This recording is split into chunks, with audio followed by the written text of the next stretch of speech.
पंचमुखी हनुमान कवच मानसिक शांति संतान प्राप्ति शारीरिक भय बाधा दूर करने हेतु श्रवण।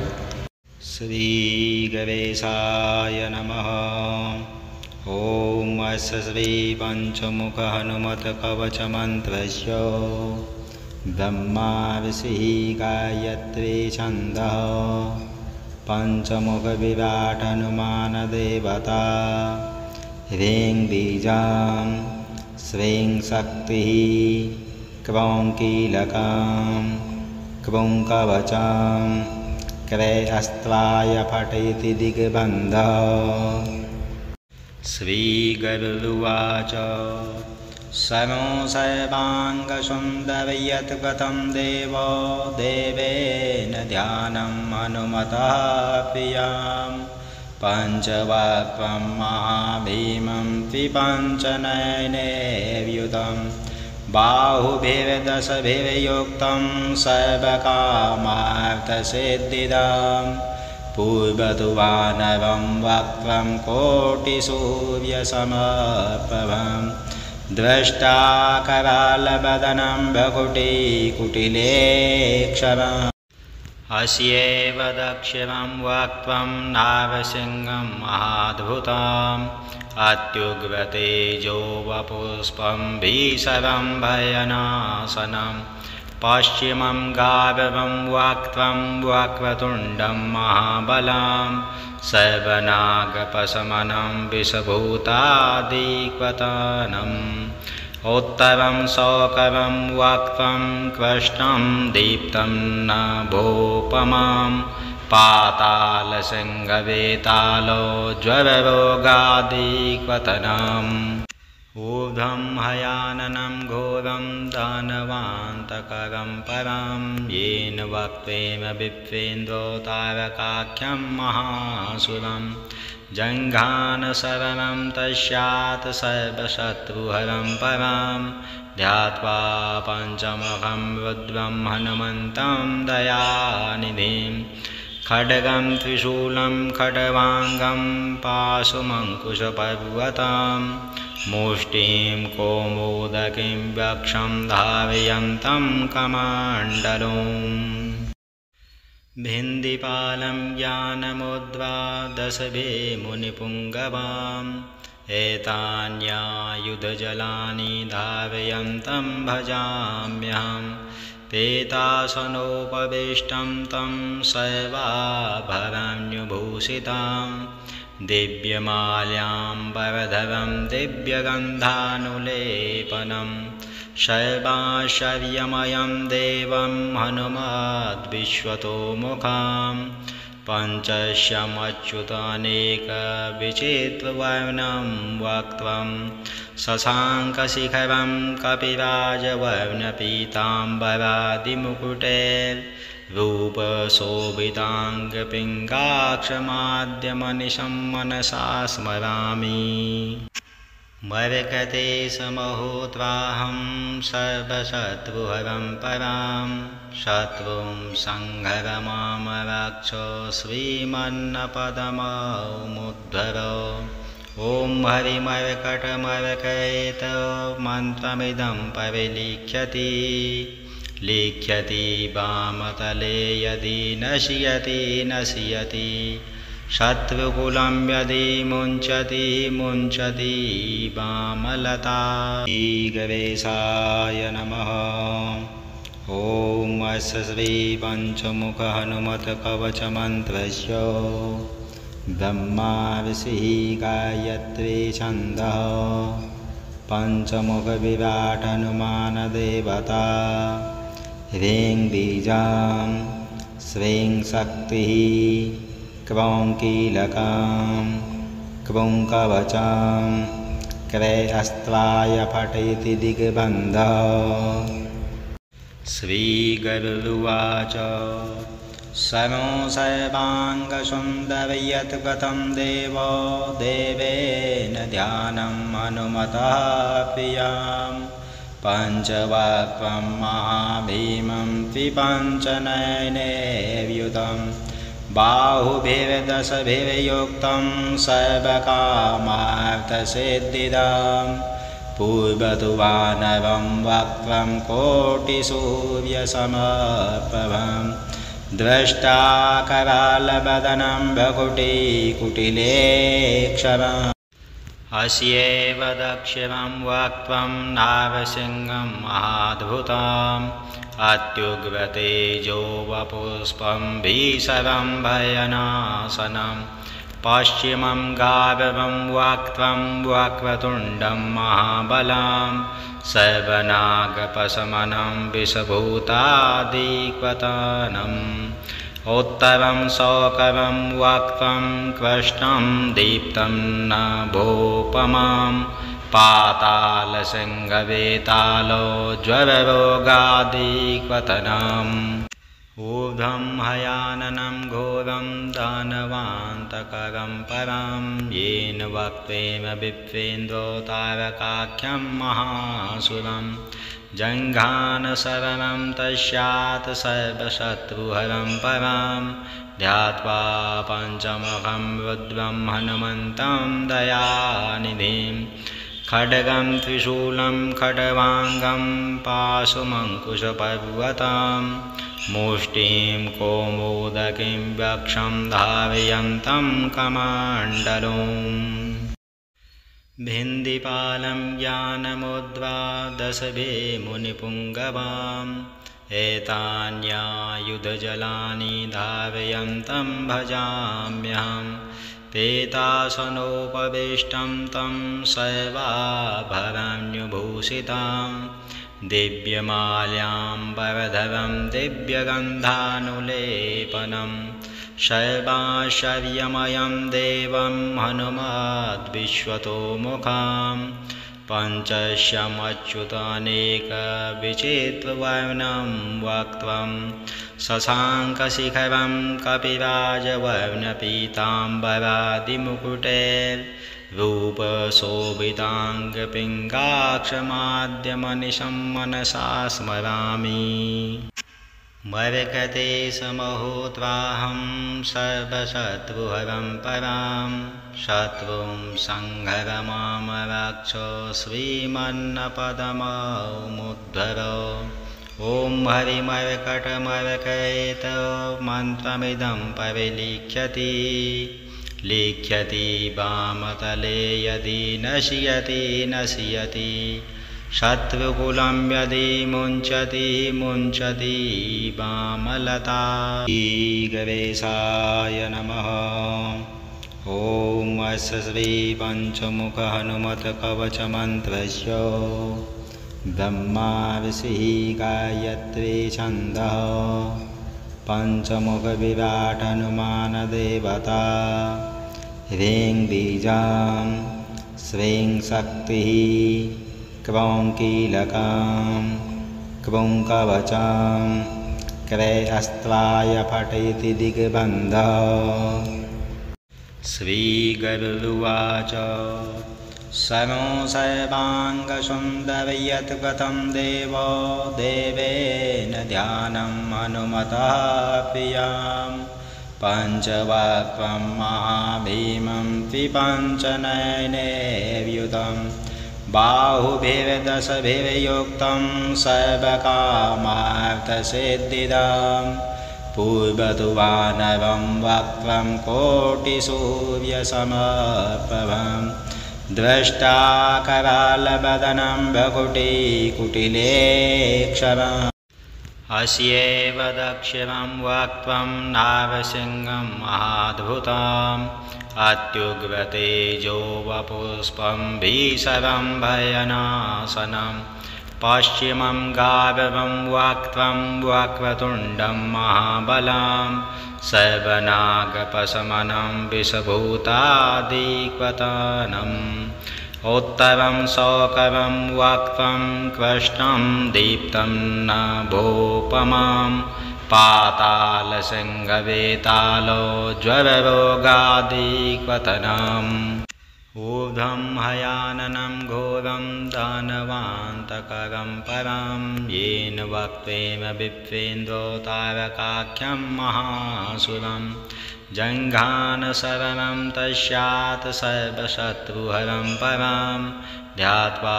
पञ्चमुखं रुद्रं हनुमन्तं दयानिधिं खड्गं त्रिशूलं खड्वाङ्गं पाशुमङ्कुशपर्वतं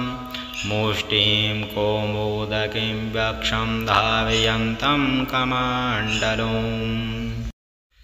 भिन्दिपालं ज्ञानमुद्रा दशभिर्मुनिपुङ्गवाम् एतान्यायुधजलानि धारयन्तं भजाम्यहं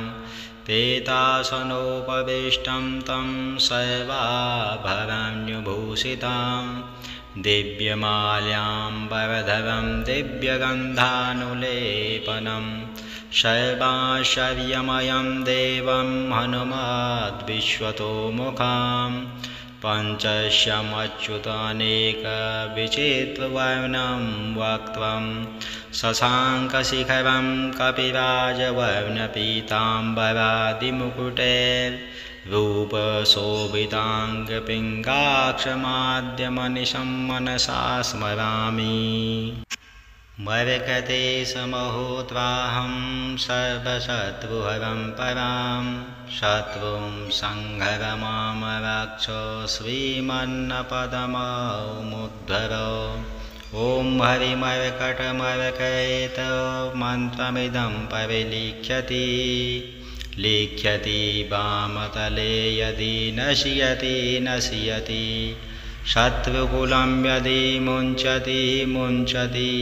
वामलता श्रीगणेशाय नमः। ॐ अस्य श्रीपञ्चमुखहनुमत्कवचमन्त्रस्य ब्रह्मा ऋषिः गायत्री छन्दः पञ्चमुखविराट् हनुमानदेवता ह्रीं बीजां श्रीं शक्तिः क्रों कीलकां क्रों कवचं क्रयस्त्राय फटयति दिग्बन्धः। श्रीगरुडुवाच समो सर्वाङ्गसुन्दर यत्कृतं देवेन ध्यानं हनुमतः प्रियं पञ्चवक्त्रं महाभीमं त्रिपञ्चनयनैर्युतं बाहुभिर्दशभिर्युक्तं सर्वकामार्थसिद्धिदं पूर्वतु वानरं वक्त्रं कोटिसूर्यसमप्रभं द्रष्टाकरालवदनं भकुटिकुटिलेक्षणम् अस्यैव दक्षिणं वक्त्रं नारसिंहं महाद्भुतम् अत्युग्रतेजो वपुष्पं भीषणं भयनाशनं पश्चिमं गारवं वक्त्रं वक्रतुण्डं महाबलं सर्वनागपशमनं विषभूतादिक्वतनम् उत्तरं शौकरं वक्त्रं कृष्णं दीप्तं नभोपमां पातालसिंहवेतालो ज्वररोगादिक्वतनम् ऊर्ध्वं हयाननं घोरं दानवान्तकरं परं येन वक्त्वेम विप्रेन्द्रो तारकाख्यं महासुरं जङ्घानशरणं तस्यात् सर्वशत्रुहरं परं ध्यात्वा पञ्चमुखं रुद्रं हनुमन्तं दयानिधिं खड्गं त्रिशूलं खड्वाङ्गं पाशुमङ्कुशपर्वतं मुष्टिं कौमुदकीं वक्षं धारयन्तं कमण्डलम् भिन्दिपालं ज्ञानमुद्रा दशभिर्मुनिपुङ्गवाम् एतान्यायुधजलानि धारयन्तं भजाम्यहं पीतासनोपविष्टं तं सर्वाभरणभूषितां दिव्यमाल्याम्बरधरं दिव्यगन्धानुलेपनं सर्वाश्चर्यमयं देवं हनुमद्विश्वतोमुखं पञ्चस्यमच्युतानेकविचित्रवर्णं वक्त्रं शशाङ्कशिखरं कपिराजवर्णपीताम्बरादिमुकुटैर्रूपशोभिताङ्गपिङ्गाक्षमाद्यमनिशं मनसा स्मरामि। मरकते समहोत्वाहं सर्वशत्रुहरं परां शत्रुं संहर मां रक्ष श्रीमन्नपदममुद्धर। ॐ हरिमर्कटमर्कयेत मन्त्रमिदं परिलिख्यति लिख्यति वामतले यदि नश्यति शत्रुकुलं यदि मुञ्चति वामलता। गणेशाय नमः। ॐ अस्य श्रीपञ्चमुखहनुमत्कवचमन्त्रस्य ब्रह्मा ऋषिः गायत्री छन्दः पञ्चमुखविराट् हनुमानदेवता ह्रीं बीजां श्रीं शक्तिः क्रों कीलकां क्रूं कवचं क्रयस्त्राय फटयति दिग्बन्धः। श्रीगरुवाच सर्वं सर्वाङ्गसुन्दरयत्गतं देवो देवेन ध्यानं हनुमतः प्रियं पञ्चवक्त्रं महाभीमं त्रिपञ्चनयनैर्युतं बाहुभिर्दशभिर्युक्तं सर्वकामार्थसिद्धिदं पूर्वतु वानरं वक्त्रं कोटिसूर्यसमप्रभं द्रष्टाकरालवदनं भ्रुकुटिकुटिलेक्षणम्। अस्यैव दक्षिणं वक्त्रं नारसिंहं महाद्भुतम् अत्युग्रतेजो वपुष्पं भीषणं भयनाशनं पश्चिमं गावं वक्त्रं वक्रतुण्डं महाबलं सर्वनागपशमनं विषभूतादिक्वतनम् उत्तरं शौकरं वक्त्रं कृष्णं दीप्तं नभोपमं पातालसिंहवेतालो ज्वररोगादिक्वतनम् ऊर्ध्वं हयाननं घोरं दानवान्तकरं परं येन वक्त्रेण विप्रेन्द्रो तारकाख्यं महासुरं जङ्घानशरणं तस्यात् सर्वशत्रुहरं परं ध्यात्वा पञ्चमुखं रुद्रं हनुमन्तं दयानिधिं खड्गं त्रिशूलं खड्वाङ्गं पाशुमङ्कुशपर्वतं मुष्टिं कौमुदकीं वक्षं धारयन्तं कमण्डलम् भिन्दिपालं ज्ञानमुद्रा दशभिर्मुनिपुङ्गवाम् एतान्यायुधजलानि धारयन्तं भजाम्यहं पीतासनोपविष्टं तं सर्वाभरणभूषितां दिव्यमाल्याम्बरधरं दिव्यगन्धानुलेपनं सर्वाश्चर्यमयं देवं हनुमद्विश्वतोमुखं पञ्चस्यमच्युतानेकविचित्रवर्णं वक्त्रं शशाङ्कशिखरं कपिराजवर्णपीताम्बरादिमुकुटैर्रूपशोभिताङ्गपिङ्गाक्षमाद्यमनिशं मनसा स्मरामि। मरकते समहोत्वाहं सर्वशत्रुहरं परां शत्रुं संहर मां रक्ष श्रीमन्नपदममुद्धर। ॐ हरिमर्कटमर्कयेत मन्त्रमिदं परिलिख्यति लिख्यति वामतले यदि नश्यति शत्रुकुलं यदि मुञ्चति वामलता। गणेशाय नमः। ॐ अस्य श्रीपञ्चमुखहनुमत्कवचमन्त्रस्य ब्रह्मा ऋषिः गायत्री छन्दः पञ्चमुखविराट हनुमानदेवता ह्रीं बीजां श्रीं शक्तिः क्रों कीलकां क्रूं कवचां क्रय अस्त्राय फटयति दिग्बन्धः। श्रीगरुडुवाच समो सर्वाङ्गसुन्दर यत्कृतं देवो देवेन ध्यानं हनुमतः प्रियां पञ्चवक्त्रं महाभीमं त्रिपञ्चनयनैर्युतं बाहुभिर्दशभिर्युक्तं सर्वकामार्थसिद्धिदं पूर्वतु वानरं वक्त्रं कोटिसूर्यसमप्रभं द्रष्टाकरालवदनं भ्रकुटीकुटिलेक्षणम् अस्यैव दक्षिणं वक्त्रं नारसिंहं महाद्भुतम् अत्युग्रतेजो वपुष्पं भीषणं भयनाशनं पश्चिमं गावं वक्त्रं वक्रतुण्डं महाबलं सर्वनागपशमनं विषभूतादिक्वतनम् उत्तरं शौकरं वक्त्रं कृष्णं दीप्तं नभोपमं पातालसिंहवेतालो ज्वररोगादिक्वतनम् ऊर्ध्वं हयाननं घोरं दानवान्तकरं परं येन वक्त्रेण विप्रेन्द्रो तारकाख्यं महासुरं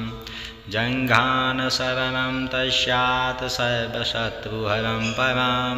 ध्यात्वा पञ्चमुखं रुद्रं हनुमन्तं दयानिधिं खड्गं त्रिशूलं खड्वाङ्गं पाशुमङ्कुशपर्वतं मुष्टिं कौमुदकीं वक्षं धारयन्तं कमण्डलम् भिन्दिपालं ज्ञानमुद्वादशभिः मुनिपुङ्गवाम् एतान्यायुधजलानि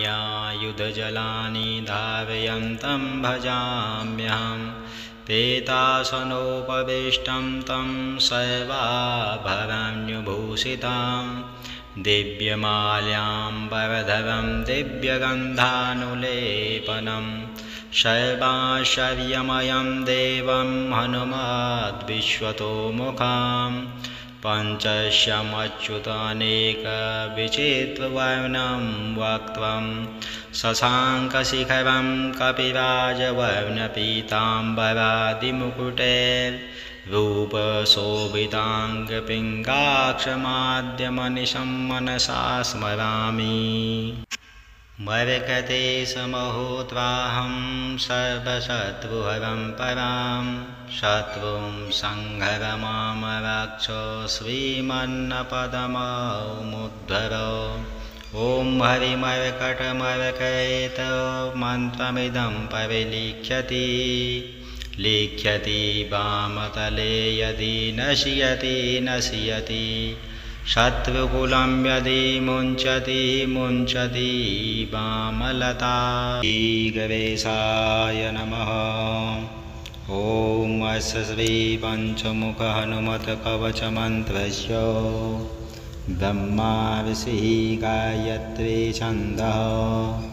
पञ्चमुखविराट हनुमानदेवता ह्रीं बीजां श्रीं शक्तिः क्रों कीलकां क्रूं कवचां क्रय अस्त्राय फटयति दिग्बन्धः। श्रीगरुडुवाच समो सर्वाङ्गसुन्दर यत्कृतं देवो देवेन ध्यानं हनुमतः प्रियां पञ्चवक्त्रं महाभीमं त्रिपञ्चनयनैर्युतं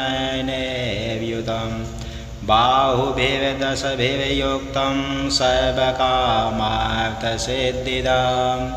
पूर्वतु वानरं वक्त्रं कोटिसूर्यसमप्रभं द्रष्टाकरालवदनं भ्रकुटीकुटिलेक्षणम् अस्यैव दक्षिणं वक्त्रं नारसिंहं महाद्भुतम् अत्युग्रतेजो वपुष्पं भीषणं भयनाशनं पश्चिमं गावं वाक्त्वं वक्रतुण्डं महाबलं सर्वनागपशमनं विषभूतादिक्वतनम् उत्तरं शौकरं वाक्त्वं कृष्णं दीप्तं नभोपमां पातालसिंहवेतालो ज्वररोगादिक्वतनम् ऊर्ध्वं हयाननं घोरं दानवान्तकरं परं येन वक्त्वेन विप्रेन्द्रो तारकाख्यं महासुरम् जङ्घानशरणं तस्यात् सर्वशत्रुहरं परं ध्यात्वा पञ्चमुखं रुद्रं हनुमन्तं दयानिधिं खड्गं त्रिशूलं खड्वाङ्गं पाशुमङ्कुशपर्वतं मुष्टिं कौमुदकीं वक्षं धारयन्तं कमण्डलम् भिन्दिपालं ज्ञानमुद्वादशभे मुनिपुङ्गवाम् एतान्यायुधजलानि धारयन्तं भजाम्यहं पेतासनोपविष्टं तं सर्वाभरण्यभूषितां दिव्यमाल्याम्बरधरं दिव्यगन्धानुलेपनं सर्वाश्चर्यमयं देवं हनुमद्विश्वतोमुखां पञ्चस्यमच्युतानेकविचित्रवर्णं वक्त्रं शशाङ्कशिखरं कपिराजवर्णपीताम्बरादिमुकुटैर्रूपशोभिताङ्गपिङ्गाक्षमाद्यमनिशं मनसा स्मरामि मरकते समहोत्वाहं सर्वशत्रुहरं परां शत्रुं संहर मां रक्ष श्रीमन्नपदममुद्धर ॐ हरिमर्कटमर्कयेत मन्त्रमिदं परिलिख्यति लिख्यति वामतले यदि नश्यति शत्रुकुलं यदि मुञ्चति वामलता।